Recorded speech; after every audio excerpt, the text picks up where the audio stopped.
Everyone believed this road was safe. Day after day, cars passed through, wildlife crossed, and life moved on under an unspoken agreement between people and nature. Until one late afternoon, when the elephants were gone and traffic began to roll again. But something small was still lying on the burning asphalt, and as horns blared, rules were quoted, and the crowd hesitated, one stranger stopped and made a choice no one else was willing to make. If you believe a single decision, made at the right moment, can change a life forever, stay with this story until the end. Please subscribe to the channel for more powerful, true stories that remind us what compassion really means. The late afternoon sun pressed down like a hand, bleaching the Nairobi-Mombasa highway into a bright, hard ribbon through Tsavo's open country. Heat shimmered above the asphalt, turning distant cars into wavering mirages. Dust hung in the air with a smell of hot rubber and acacia sap warming in the light, as if the land itself were breathing fire. Ethan Miller guided his white infrastructure maintenance pickup along the shoulder line, where the paint met gravel and the road's mistakes usually showed first. A coil of orange cones clattered in the bed beside toolboxes, reflective vests, and a folded hazard sign. After 10 hours of guardrail checks and drainage repairs, his back felt tight, but his focus stayed clean. He wasn't a ranger, not a tour guide, not the kind of person strangers called brave.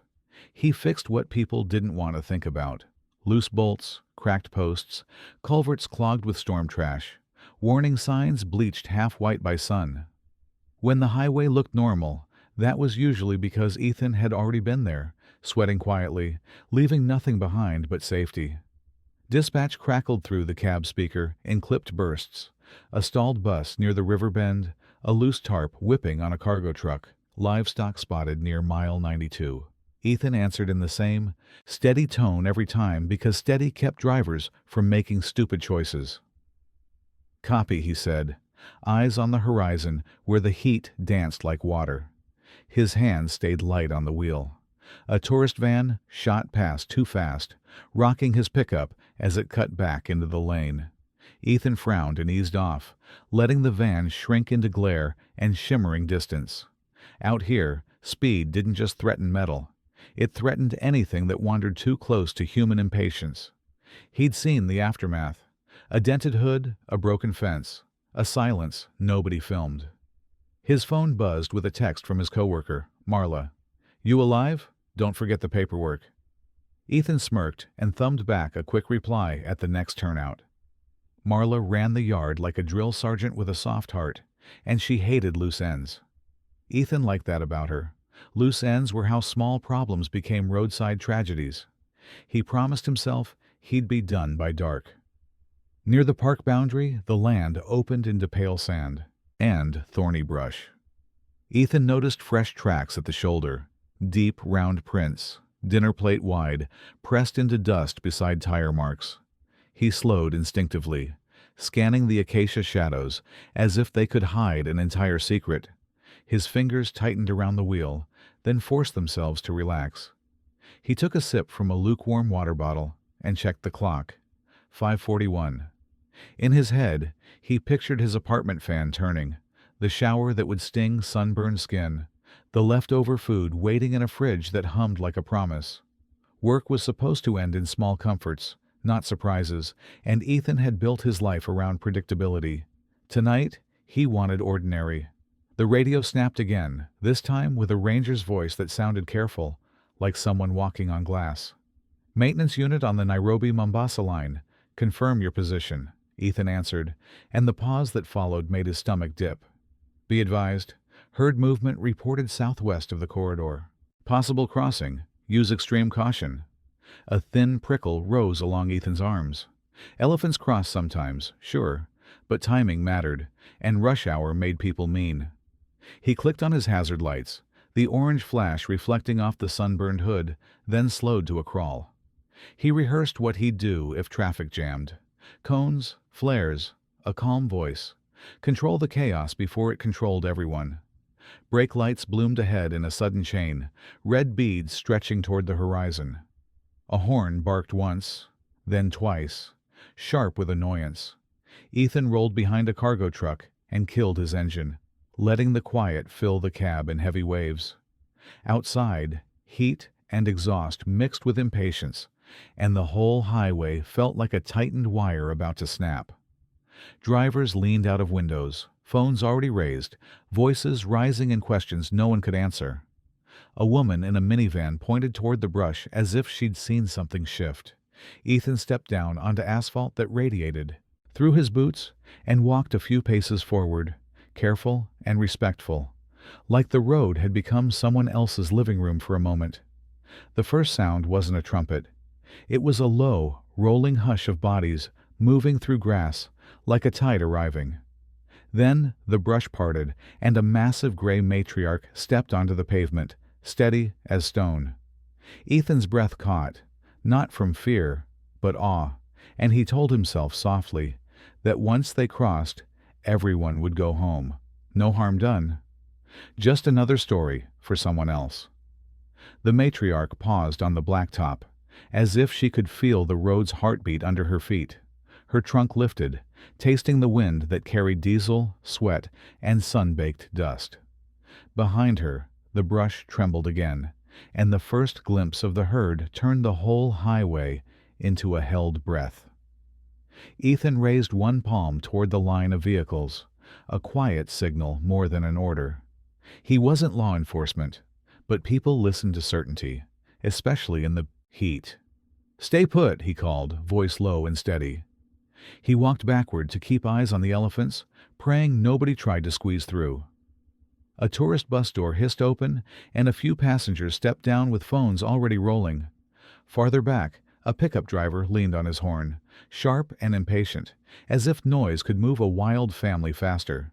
Ethan glanced over his shoulder, catching the man's eyes and shaking his head once. The horn stopped, but the tension stayed.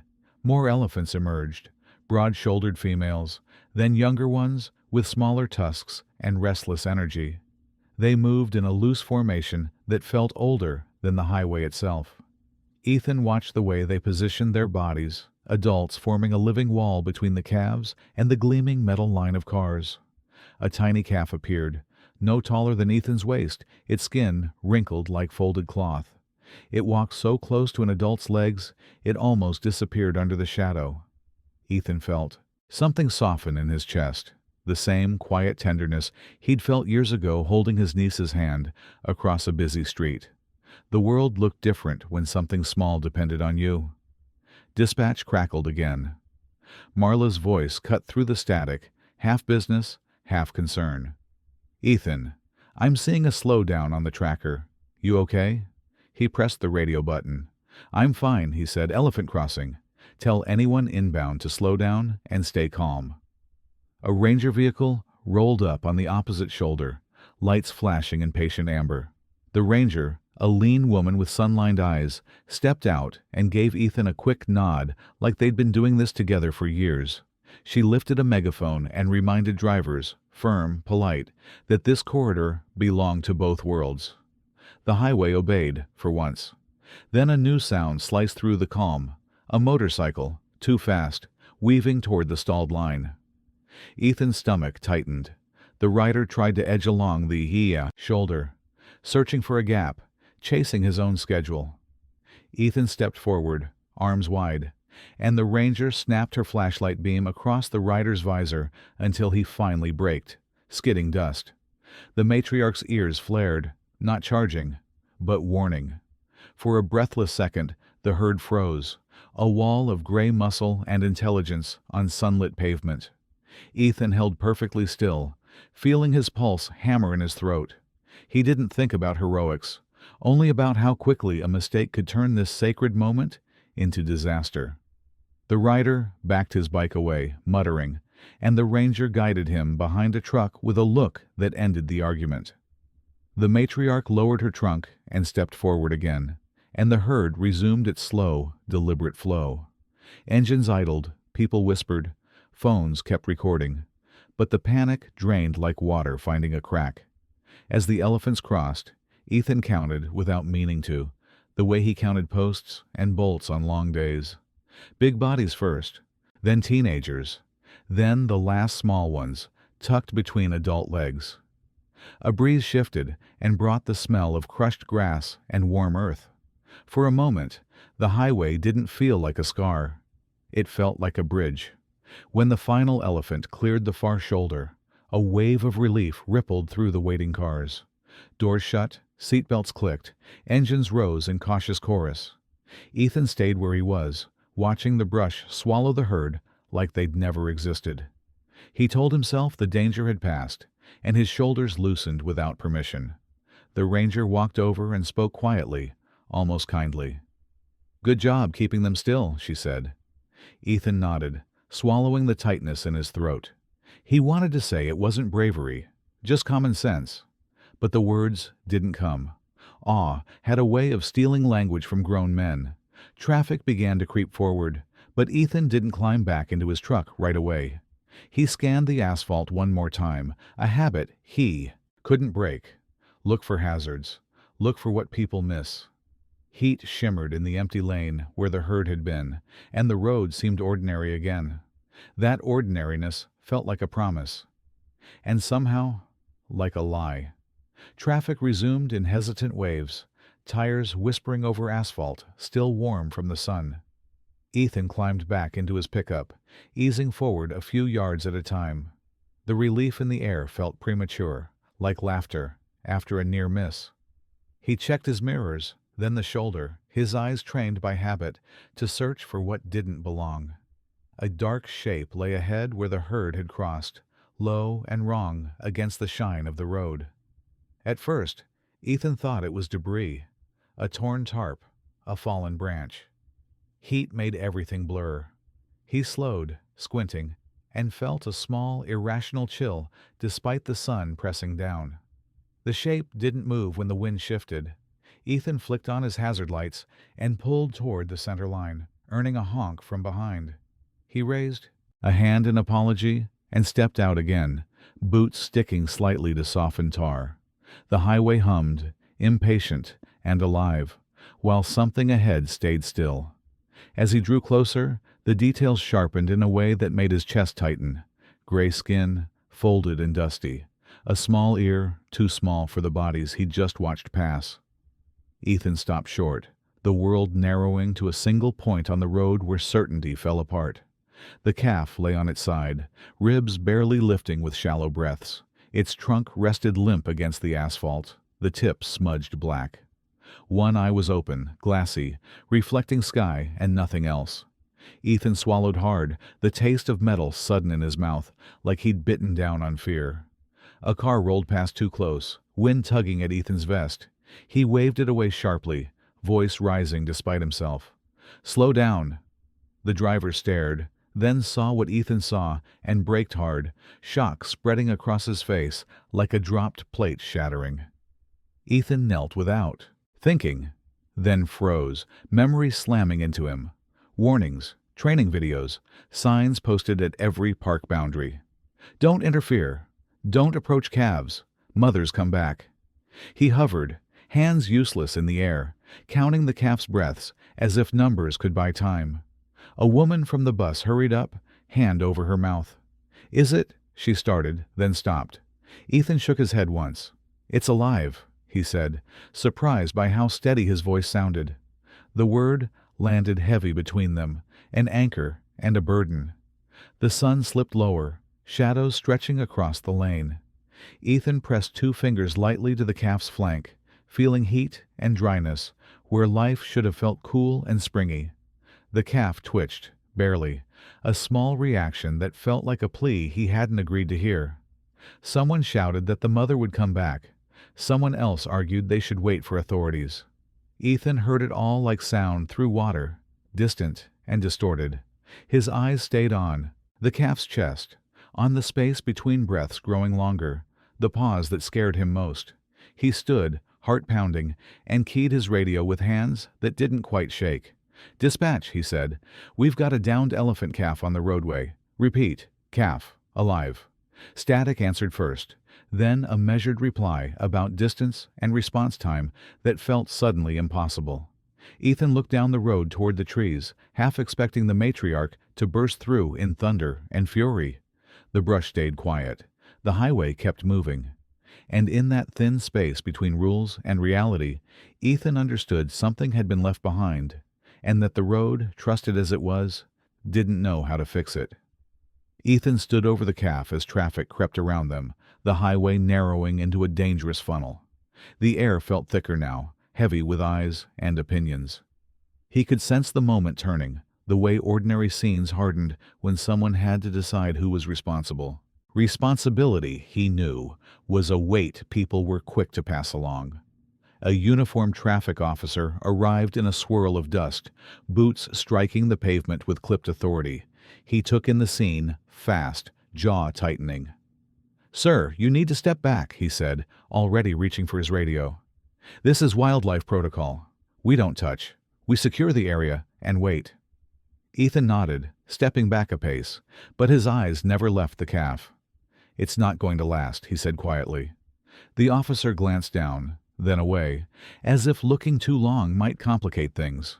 "Help is coming," he replied, voice firm, practiced. "That's how this works." A truck driver leaned out of his cab, sweat streaking his temples. "You people need to clear this road," he shouted. "I've got refrigerated cargo. This delay costs money." A few drivers murmured agreement. Others stared in silence, their sympathy tangled with relief that the problem wasn't theirs. The woman from the ICE bus hovered near Ethan, wringing her hands. "Can't you do something?" she whispered, eyes shining. Before he could answer, another voice cut in, sharp with fear.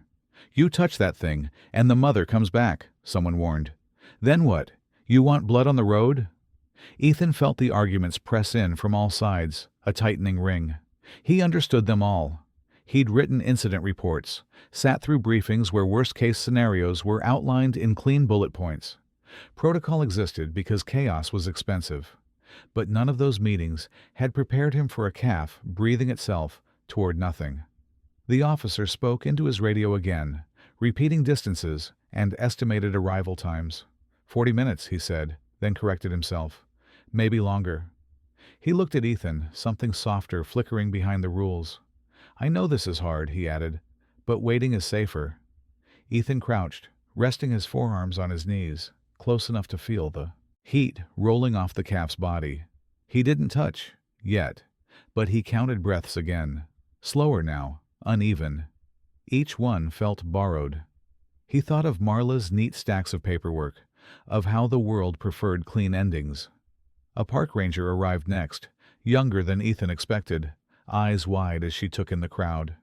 She spoke low with the officer, both of them glancing at the trees, at the empty space where a mother should have been. "If she comes back," the ranger said, "we clear everyone fast. No heroics." The word heroics landed wrong. Ethan wasn't imagining praise or headlines. He was imagining the quiet afterward, the knowledge of having stood by while something small slipped away. He straightened slowly, feeling the road's heat through his boots, the decision rising like a tide he couldn't step out of. A car horn blared again, impatient, then stopped. The crowd waited. The officer waited. The ranger waited. Ethan realized waiting was the only thing everyone agreed on, because waiting asked nothing of them. He looked at the calf's eye, still open, still there, and felt the line inside him begin to shift. "I'm not trained for this," Ethan said, more to himself than anyone else. The officer started to respond, but Ethan raised a hand. "I know the rules," he continued. "I also know what I'm looking at." His voice stayed calm, but something under it had hardened. Silence spread, thin and brittle. The highway, that reliable artery of motion, held its breath. Ethan took one step closer to the calf, then another, feeling every gaze lock onto him. In that moment he understood the cost of choosing, and that whatever he did next would belong to him alone. The officer's radio crackled again, listing procedures like a prayer meant to keep fear at bay. Ethan listened, nodding, absorbing the words without letting them land. The calf's breathing hitched, a small stutter that felt louder than sirens. Time, he realized, wasn't pausing with them. It was moving on, indifferent and fast. Ethan asked one question, simple and unfair. "If this were your kid," he said, not raising his voice, "would you wait?" The officer's jaw tightened. He didn't answer. Rules had answers for incidents, not for that. The ranger shifted her weight, eyes flicking to the trees again, as if hoping for a miracle to arrive on four legs. A medic truck checked in over the radio, still far, still delayed. The words "traffic conditions" floated through the air like an excuse no one wanted. Ethan crouched lower, close enough to feel the calf's warmth radiating into his palms. Heat and dryness told a clear story his training didn't need to interpret. A gust of wind lifted dust and exhaust, stinging eyes. The calf's ear twitched once, a fragile movement that pulled something loose inside Ethan's chest. He remembered fixing a broken guardrail weeks earlier, thinking how small bends could save lives. This felt like that. Only there was no metal between consequence and regret. The woman from the bus pressed a bottle of water into Ethan's hand. "I know it's not right," she whispered, "but maybe—" He shook his head gently. Water wouldn't fix what was failing. He thanked her anyway, because gratitude felt like a rope in deep water. Around them, the crowd leaned in, breath held. The ranger spoke softly now, dropping the megaphone voice. "If you do this," she said, "you're on your own." It wasn't a threat. It was honesty. Ethan appreciated that. He looked at her badge, at the dust on her boots, at the way her eyes stayed kind even as the rules stood firm. Ethan stood, rolling his shoulders once, feeling the weight of the choice settle. He pictured the paperwork, the hearings, the word "reckless" stamped on his name. He also pictured driving away, the empty lane behind him, and the sound that would follow him home if the calf didn't make it. "Clear some space," he said. Not loud, just certain. The officer hesitated, then raised a hand. Cars rolled back a few feet. The highway exhaled. Ethan shrugged out of his vest, laying it near the calf's head to shield from the sun. The gesture felt intimate, like a promise he wasn't sure he could keep. He slid his arms beneath the calf, careful, testing the weight. It was heavier than it looked, solid and real, the way life always was. His back protested, his breath shortened. The calf made a faint sound, more vibration than voice, and Ethan froze, then adjusted, supporting the head the way instinct demanded. "Stop," the officer said, reflex more than command. Ethan met his eyes and shook his head once. There was no anger in it, only resolve. Around them, no one spoke. Phones stayed up, but the hands holding them trembled. The road had become a witness. With a low grunt, Ethan lifted. The calf's warmth pressed into his chest, the weight anchoring him to the decision he'd already made. He turned, toward his pickup, steps careful, each one counted. Behind him, rules fell silent. Ahead, uncertainty waited, and in that narrow path between them, Ethan walked. Ethan reached the tailgate with his arms burning, the calf's weight settling deeper, as if the road itself were pulling back.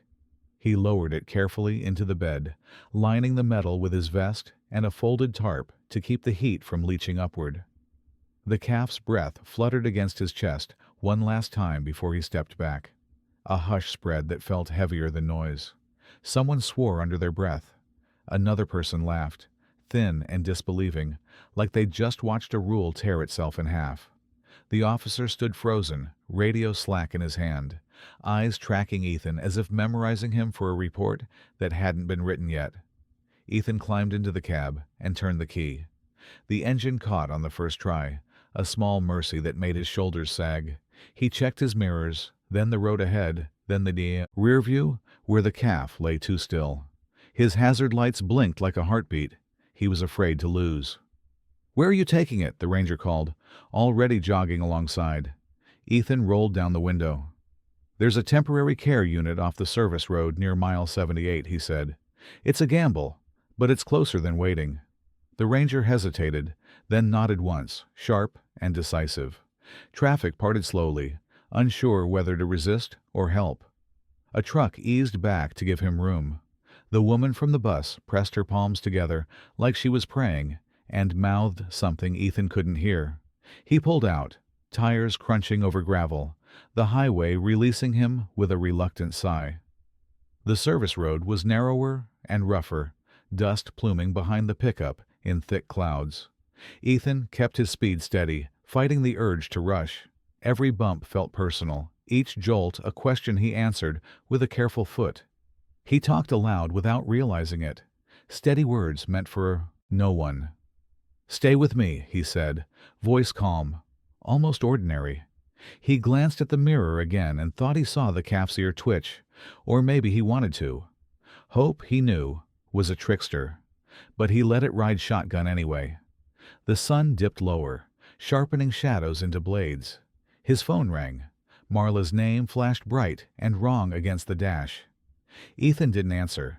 He imagined her voice asking for updates, for sense, for the kind of logic that fit in a spreadsheet. He needed both hands and all his breath for the road, for the fragile quiet behind him.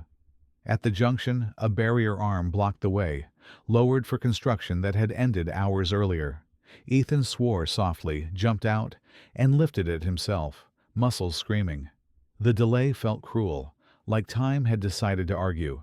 He slammed back into the cab and pushed on, dust swallowing the mirror. The care unit appeared as a low cluster of buildings, lights just flicking on against the coming dusk. Ethan pulled in too, fast, braked too hard, and killed the engine. A pair of workers ran out, confusion shifting to urgency as they took in the cargo. No one asked for credentials. Hands helped this time, steady, practiced, gentle. They moved the calf onto a padded platform, voices dropping to the tones people use around sleep and loss. Ethan stood back, suddenly empty, his chest tight with the aftershock of having acted. He wiped his face with his sleeve, surprised by the salt. A door closed, sealing the calf inside with strangers and equipment Ethan didn't understand. The quiet that followed was soft but heavy, like snowfall after a storm. Ethan sat on the curb, elbows on knees, staring at the dust on his boots. Whatever came next, thanks or consequences, would have to wait. For now, the unthinkable was done. Night settled in layers, the kind that cooled the skin but tightened the chest. Ethan waited on a hard bench outside the care unit, hands folded, eyes fixed on a door that didn't offer explanations.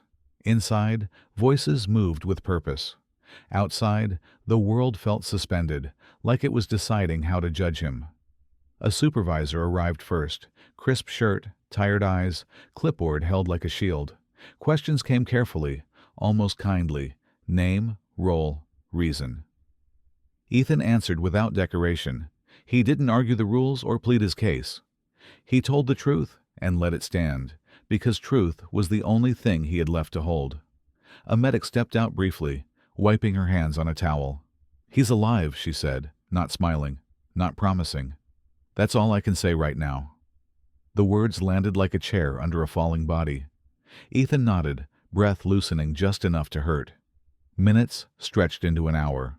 The hallway clock ticked loud, each second a reminder that outcomes didn't care about intentions. Ethan thought about the road, about the empty lane where the calf had been, about how quickly normal returned once he left. He wondered if the highway noticed anything, was missing. The officer from earlier called, voice low through the phone.